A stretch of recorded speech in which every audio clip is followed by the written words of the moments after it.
उत्तर प्रदेश के बहरौली गांव में एक पुराना इमली का पेड़ है। कहते हैं उस पेड़ के नीचे किसी औरत की आत्मा बसी है जो सिर्फ नवविवाहित दुल्हनों को ही दिखाई देती है। कुमारी की शादी इसी गांव में हुई थी। शादी के तीसरे दिन वो अकेली सुबह सुबह कुएं से पानी भरने निकली। रास्ता भूल गई और जा पहुंची उसी इमली के पेड़ के नीचे। हवा अचानक थम गई थी, पत्ते हिल भी नहीं रहे थे, चारों तरफ सन्नाटा था। कुमारी जैसे ही मिट्टी का घड़ा कुएं पर रखने लगी, पीछे से किसी ने उसका नाम लिया। कुमारी। उसने मुड़कर देखा, कोई नहीं था। वो घबराई, पानी भरा और वापस मुड़ने लगी। तभी एक साया सामने आ गया, लंबा, झुका हुआ, चेहरे पर झुलसी हुई खाल, आंखें बिल्कुल काली और मुंह टेढ़ा। वो कुछ बोल नहीं पा रही थी, सिर्फ देख रही थी। उस साये ने धीरे धीरे हाथ बढ़ाया। कुमारी के गले तक पहुंचते ही उसने चीख मारी, बचाओ! गांव वाले दौड़ते हुए आए। कुमारी जमीन पर बेहोश पड़ी थी। माथे पर एक लाल निशान था, त्रिशूल जैसा, और उसके घड़े में पानी की जगह काला धुआं भर चुका था। उस दिन के बाद कुमारी कभी नहीं बोली। वो सिर्फ एक जगह बैठती है, सीधे उस इमली के पेड़ की तरफ देखती रहती है और मुस्कुराती है। कुमारी अब बोलती नहीं थी, दिन रात बस उसी पेड़ की तरफ देखती रहती थी। गांव में हर कोई डर गया था, पर उसकी सास लक्ष्मी देवी वो सब कुछ जानती थी। एक रात लक्ष्मी देवी ने अपने बेटे को बुलाया। धीरे से बोली, जिस पेड़ के नीचे ये मिली थी ना, वहीं एक जमाने में मेरी भी शादी हुई थी। बेटा चौंक गया। लक्ष्मी देवी की आंखें भर आईं। 40 साल पहले एक लड़की की शादी इस गांव में हुई थी, सरोज। शादी के तीसरे ही दिन वो गायब हो गई। लोग कहते थे वो भाग गई, पर सच ये है, वो इमली के पेड़ के नीचे मरी पाई गई थी। क्यों? बेटा कांपती आवाज में बोला, क्योंकि वो मां नहीं बन सकती थी और इस घर की परंपरा थी, पहली संतान जरूरी है। उस पर इल्जाम लगा और गांव वालों ने उसे उस पेड़ से बांधकर जला दिया। क्या?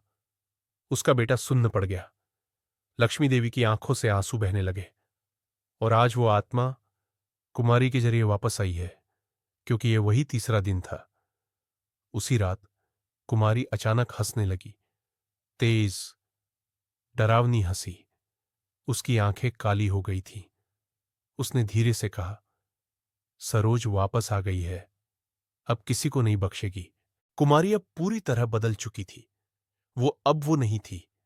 उसके बोलने का अंदाज, उसकी चाल, उसकी आंखें, सब कुछ बदल चुका था। गांव के लोग धीरे धीरे उससे दूर भागने लगे। पर जो कुछ हुआ, वो अगली रात वो किसी ने सोचा भी नहीं था। शिवम की मां लक्ष्मी देवी सो रही थी।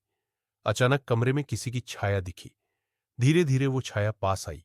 कुमारी थी नहीं, सरोज थी। उसके बाल बिखरे थे, आंखें सुर्ख, और होठों से बस एक ही शब्द निकला, मां। लक्ष्मी देवी डर के मारे कांपने लगी। माफ कर दे सरोज, मैंने तुझे जलते देखा था, पर कुछ कर नहीं पाई, मैं डर गई थी। सरोज की आत्मा बोली, अब तेरा डर मैं बन चुकी हूं, अब तुझे भी वही दर्द सहना होगा। कमरा बंद था और अचानक आग लग गई। सुबह जब लोग आए, लक्ष्मी देवी की जली हुई लाश मिली, ठीक उसी इमली के पेड़ के नीचे। गांव में अब सन्नाटा था और कुमारी, वो गायब थी। बस एक बात रह गई थी। उस रात उस पेड़ के पास किसी ने कुमारी को यह कहते सुना था, मैं किसी की बहू नहीं, अब सिर्फ सरोज हो, और हर उस घर में लौटूंगी जहां बहुओं को जलाया गया है। गांव में अब डर का साया गहराने लगा था। हर रात किसी न किसी घर से चीखें आती, कभी बहू गायब, कभी सास की मौत। लोग कहते, सरोज लौट आई है और इस बार वो सबका हिसाब लेगी। शिवम अब पागल सा हो गया था। उसने गांव के बाबा से गुहार लगाई।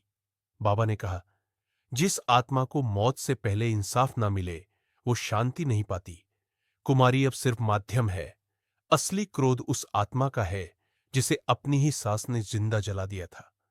शिवम ने सरोज की अस्थियां इकट्ठी की, उस पेड़ के नीचे ले जाकर फूंक दी और कुमारी को उस रात पेड़ के सामने खड़ा किया। कुमारी चिल्लाई, सरोज, अब बहुत हुआ, छोड़ दे मुझे, तू बदला ले चुकी है। हवा तेज हो गई। इमली के पत्ते तड़तड़ाकर उड़ने लगे। पेड़ से एक परछाई उतरी, सरोज की आत्मा। उसने कहा, मुझे इंसाफ मिल गया, अब मैं जा रही हूं, लेकिन याद रखना, जहां बहू को जला दिया जाए वहां मेरी रूह लौट आएगी। एक चमक के साथ वो आत्मा हवा में विलीन हो गई। कुमारी जमीन पर गिर पड़ी। जब वो उठी, वो फिर से वही सीधी सादी कुमारी थी। Please like, share and subscribe.